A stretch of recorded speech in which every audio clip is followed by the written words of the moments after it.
বর্তমানে পশ্চিমবঙ্গ নির্বাচন, বিধানসভা নির্বাচনের পর সেখানে কি মুসলমানদের উপর আক্রমণ হয়নি, নির্যাতন হচ্ছে না? মুসলমানের উপর আক্রমণ হয়নি। যে মুসলমানরা এতদিন মমতা ব্যানার্জির উপরে ভর করে, মমতা ব্যানার্জির চটি চেটে, মমতা ব্যানার্জির খেয়ে পড়ে যারা হিন্দু সহ বিরোধীদের উপরে আক্রমণ করেছে, নির্বিচারে আক্রমণ করেছে, তাদের খুন করেছে, হত্যা করেছে, তাদেরকে আজকে সাজা পেতেই হবে। জেনারেল কোন মুসলিমের উপরে আক্রমণ হলে আমি আপনাকে ওয়ার্ড দিচ্ছি, কথা দিচ্ছি, পশ্চিম বাংলায় এই জিনিস বিজেপি সরকার আসলেও এটা হতে দেব না, হতে দেব না, হতে দেব না। আমি এইটুকু আপনাকে বলছি যে আপনারা যেটা ভাবছেন যে পশ্চিম বাংলায় আজকে মুসলমানরা বিপদে আছে কিনা, সংকটে পড়েছে কিনা, আমি নিশ্চিত করছি আপনাকে যে মুসলমান যারা প্রকৃত তারা কেউ বিপদে নেই, তাদের কেউ আক্রমণিত হচ্ছে না বা তাদের উপরে কোনো আক্রমণ নেমে আসেনি।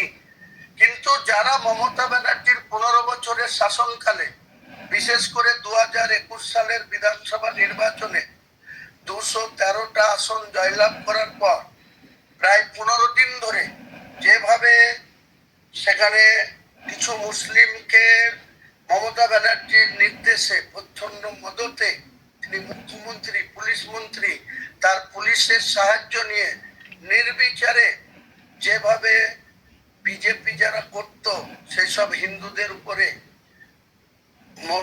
মুসলমান কিছু ব্যক্তি যারা মমতা ব্যানার্জির আশ্রিত যেভাবে মানুষকে খুন করেছে, যেভাবে মানুষের লুটতারাজ করেছে, যেভাবে বিজেপির কর্মীদেরকে দিনের পর দিন, মাসের পর বছর তাদেরকে যেভাবে বাড়ি ছাড়া করে রেখেছিল এবং নাই নাই করে 2021 সালে ভোটের পরবর্তী সময়ে 5ই মে 2021 বাংলায় দ্বিতীয়বারের জন্য মমতা ব্যানার্জি মুখ্যমন্ত্রী হওয়ার পর নির্বিচারে কিছু মানুষকে খুন করা হয়েছিল পুলিশের সঙ্গে নিয়ে, আর তৃণমূলের গুন্ডারা, এবং সেই গুন্ডা 80% ছিল মুসলিম আর নিধনকারীরা ছিল হিন্দু।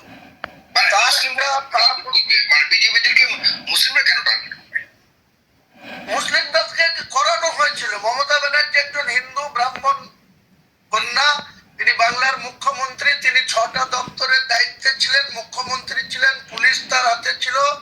পুলিশকে দিয়ে, মুসলমানদেরকে দিয়ে এইভাবে হিন্দুদের উপরে পার্টিগতভাবে, কোনো জাতিগতভাবে না, তার পার্টিগতভাবে যারা বিজেপি করেছে, বিরোধী দল করেছে, তাদের বহু লোককে খুন করিয়েছে, বহু লোককে বাড়িঘর ছাড়া করে রেখেছিল।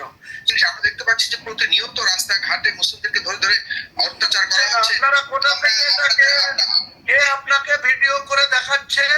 আপনাকে আমি যদি আসার আপনার বাংলাদেশের মানুষ কনসার্ন, হুমায়ুন ভাই, হুমায়ুন কবির, বাংলাদেশের মানুষ কনসার্ন।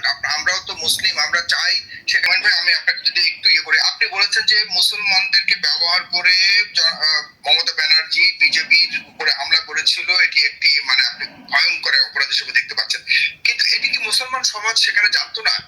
যদি না জেনে থাকে তাহলে মুসলমান সমাজে, আমি যদি একটু প্রশ্ন, এবং বিজেপির কর্মীদের উপরে যে অত্যাচার করা এবং এই মুসলমানকে বিপদে ফেলে এই মুসলমান লোকদেরকে দিয়ে হিন্দু ব্যক্তিদের উপরে যে আক্রমণ করা, তার জন্য পরিকল্পিত আক্রমণ মমতা ব্যানার্জির নেতৃত্বে হয়েছিল।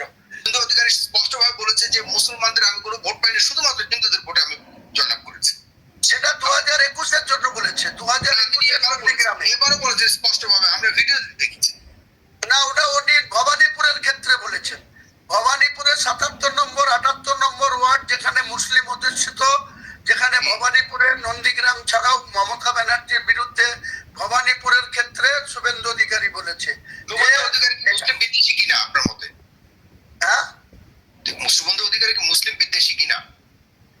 মুসলিম বিদ্বেষী সে কোনোদিনই ছিল না। এই তো বলতেছে বাংলাদেশে ধরো, বাংলাদেশে করে মারো, বাংলাদেশে ধরো বলেছে, করতে পেরেছে কটা? আমি বলছি শুভেন্দু তো আজকে মুখ্যমন্ত্রী হচ্ছে, কালকে শপথ নিচ্ছে। শুভেন্দু অধিকারীর ক্ষমতা নেই কোনো মুসলমানকে ধরে মারে বা মুসলমানকে ধরে কিছু করে, বললেই আমরা গর্জে উঠব। মুসলিম হয়ে সেখান থেকে বের করে দিচ্ছে, পুশিং করবে বাংলাদেশ। একদম বের করেনি। যারা প্রকৃত বাংলাদেশ থেকে অবৈধভাবে গরিব মানুষ যারা এখানে কোনো কাজে কর্মে থাকতো, যখন এসআইআর চালু হয়েছে তারা নিজেরাই সেখান থেকে চলে গেছে। এক টাকাও ভারতের বিএসএফ বা শুভেন্দু অধিকারীরা বা সেন্ট্রাল হোম ডিপার্টমেন্ট কোনো ব্যক্তিকে ধরে আপনাদের বর্ডারে দিয়ে আসেনি। আপনি দেখান ছবি। না, কিন্তু সম্মানিত বিধায়ক, মাননীয় বিধায়ক, আপনি কি রেসপন্সিবিলিটি নিয়ে বলছেন এই কথা? নিশ্চয়। হুমায়ুন কবির কারো কাছে মাথা বিক্রি করে চলে না। আপনারা ভালো আছেন কিনা বাংলাদেশের মানুষ এই বিষয়ে সবচেয়ে বেশি কনসার্ন, যে আমি আপনারা আশ্বস্ত করছি বাংলাদেশের মানুষকে।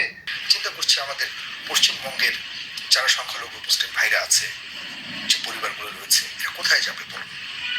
এই রাজনৈতিক কারণে তাদের উপরে যে নির্যাতন করা হচ্ছে গত কদিন যাবৎ, এই পর্যন্ত প্রায় অনেক ঘরবাড়ি পুড়িয়ে দেওয়া হয়েছে, ভেঙে চুরমার করে দেওয়া হয়েছে, মুসলিমদের ব্যবসা প্রতিষ্ঠান ভেঙে দেওয়া হয়েছে, চুরমার করে দেওয়া হয়েছে, গবাদি পশু গরু টরু যা আছে সব কিছুকে তারা চুরি করে ডাকাতি করে নিয়ে গেছে।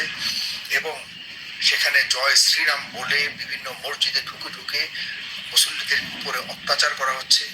এই কথাগুলি আমি বলছি না, যারা আমাদের দেশে সুশীল দৃষ্টিভঙ্গির আছেন, অবশ্যই সুশীল দৃষ্টিভঙ্গিকে আমি ছোট করে বলছি না, কিন্তু আমাদেরকে এই সুশীলতার বিষয়টিকে পুঁজি করে আমাদের দেশের এক শ্রেণীর মানুষদেরকে অন্ধ বানিয়ে রাখা হয়েছে। আমরা আমাদের দেশে কোনোভাবেই অন্য ধর্মের মানুষদের প্রতি আমাদের মানে খারাপ দৃষ্টিভঙ্গি কখনোই ছিল না, আসবে না। জানেন যে পশ্চিমবঙ্গে, ভারতের পশ্চিমবঙ্গে পশু জবে হয় এবং পশু কোরবানি নিষিদ্ধ করা হচ্ছে। এই গত কিছুদিন আগে যে বিজেপি সরকার আসলো ক্ষমতায় পশ্চিমবঙ্গে, সেখানে তারা মুসলিমদেরকে টার্গেট করে মুসলিমদের বহু কিছুর উপরে আঘাত করা হয়েছে। আমি আসলে সাম্প্রদায়িক বক্তব্য দিতে চাই না, কিন্তু তারা যখন ইচ্ছাকৃতভাবে টার্গেট করে এই ধরনের একটা সাম্প্রদায়িক সিদ্ধান্ত তারা মানে সরকারিভাবে নিতে যাচ্ছে, তখন আমরা আমাদের দেশ বাংলাদেশের এই মেজরিটি মুসলিম দেশ থেকে আমাদের প্রতিক্রিয়া জানানোটা স্বাভাবিক। এটি আমাদের সহজাত প্রবৃত্তিগত জায়গা থেকে আমাদের করতে হবে। আদারওয়াইজ এমন একটা সময় আসবে তখন আমাদের আর করণীয় কিছু থাকবে না। আমি বাংলাদেশকে কোনোভাবে ছোট করছি না বা ওখানকার যারা বাসিন্দা তাদেরকে খারাপ বলছি না, কিন্তু আমি বলতে চাইছি দয়া করে এই আমাদের মানে দেশ ভারতবর্ষ বা আমাদের রাজ্য পশ্চিমবঙ্গ নিয়ে আপনারা অত চিন্তিত মোটেই হবেন না। আপনারা নিজেদেরটা দেখুন, নিজেদের দেশ, নিজেদের সমস্যাগুলো সমাধান করার চেষ্টা করুন, এটাই ভালো হবে। দয়া করে আর হিংসা ছড়ায়েন না, কারণ আমরা অনেক ভালো আছি, আপনাদের থেকে অনেক বেটার আছি। ওইখানে হাসিনা সরকার চলে যাওয়ার পরে তো আমরা দেখেছি ওখানে কিভাবে কতটা ভায়োলেন্স হয়, ওইখানকার সংখ্যালঘুরা কতটা অত্যাচারিত হয়, তার সঙ্গে এখানকার সংখ্যালঘুদের কোনো তুলনা করবেন না। এখানে যেটুকুই যা সমস্যা হচ্ছে পলিটিক্যাল, রাজনৈতিক। আমাদের এখানকার মুসলমানরা তো খুব অ্যাক্টিভভাবে পার্টি পলিটিক্সটা করে। শুধু পার্টির জন্য যে আমাদের এখানকার মুসলমানরা যে শুধু অত্যাচারিত হয় তা নয়, পার্টি করে তো অনেক ফায়দা পায়, পার্টি করে তো অনেক সুবিধাও পাই হয়। হ্যাঁ, সেই সুবিধা নেবে, আবার যখন হারবে তখন একটুকু তাকে মানে সমস্যাও আসবে। সবই কিন্তু রাজনৈতিক, এখানে কিন্তু ধর্মীয় কোনো ব্যাপার নেই আমাদের ইন্ডিয়াতে। আর যদি বা ব্যাপার থাকে তো সেটার জন্য আমাদের দেশ যথেষ্ট হয়। তোমরা দয়া করে না গোলায়ও না, ঠিক আছে? আমি হাত জোর করে বলছি, অনেক হয়েছে ভাই, আমাদের জন্য তোমাদের মোটে চিন্তা করতে হবে না। আমরা পশ্চিমবঙ্গের মুসলমানরা, আমার ভারতবর্ষের মুসলমানরা অনেক ভালো আছি। আর যদি বা তোমাদের মনে হচ্ছে আমরা খারাপ আছি, তো এর জন্য আমাদের দেশের ভারতবর্ষ এত বড় দেশ, এত বড় গণতান্ত্রিক দেশ, সেখানে আমাদের অনেক অনেক নেতা আছে, অনেক নেতা মন্ত্রী আছে যারা আমাদের পাশে দাঁড়াবে। এবং আমরা নিজেরা কি পারবো না? আমরা পশ্চিমবঙ্গে 3 কোটি মুসলমান যদি ধরা যায়, 3 কোটি মুসলিম নিশ্চয়ই এটা প্রোটেস্ট করতে পারবে। হ্যাঁ, আর গোটা ভারতবর্ষতে এরকম সিচুয়েশন হয়ে আছে, সেখানে পশ্চিমবঙ্গের জন্য অত মাথা মানে বাংলা মানে আমাদের মাথাটা এক বলে কি, বা আমাদের বর্ডার লাইনটা এক বলে কি। তো যাই হোক, এখন এটা নিয়ে এখন আর দয়া করে বেশি হিংসা ছড়াবেন না। দর্শক, আপনারা তো শুনলেন যে সাইফুর সাগর সাহেব কিভাবে উস্কানিমূলক প্রশ্ন করেছে হুমায়ুন কবিরকে। ভারতের পশ্চিমবঙ্গের নবনির্বাচিত বিধায়ক হুমায়ুন কবিরকে বারবার উস্কানিমূলক প্রশ্ন করে, মানে উনি বাংলাদেশের দর্শকদেরকে বুঝাতে চেয়েছেন যে ভারতে পশ্চিমবঙ্গে মুসলিমদেরকে মারা হচ্ছে, নির্যাতন করা হচ্ছে, ওনাদের নামাজ পড়তে দিচ্ছে না, মসজিদে আক্রমণ করছে। কিন্তু হুমায়ুন কবির ওনাকে উপযুক্ত জবাব দিয়ে দিয়েছেন যে ভাই, আপনি যেসব চিন্তা করছেন, যেসব বাংলাদেশের জনগণ যেসব কথা ভাবছে, এগুলো সম্পূর্ণ মিথ্যে, ভুয়া। তারপরও উনি বারবার উস্কানিমূলক প্রশ্ন করছেন যে না আমরা জানি, আমরা কনসার্ন। উনি বলেছেন আপনি প্রমাণ দিন, আপনি দেখান। এরপর হুমায়ুন কবিরের সাথে লাইভ টকশো করার পর উনি আবার নিজে ভিডিও বানিয়ে আবার উস্কানিমূলক ভিডিও বানাচ্ছেন, বা ভারতে পশ্চিমবঙ্গে কোরবানি দিতে দিচ্ছে না, কোরবানি বন্ধ করে দিয়েছে, অথচ মিথ্যে কথা।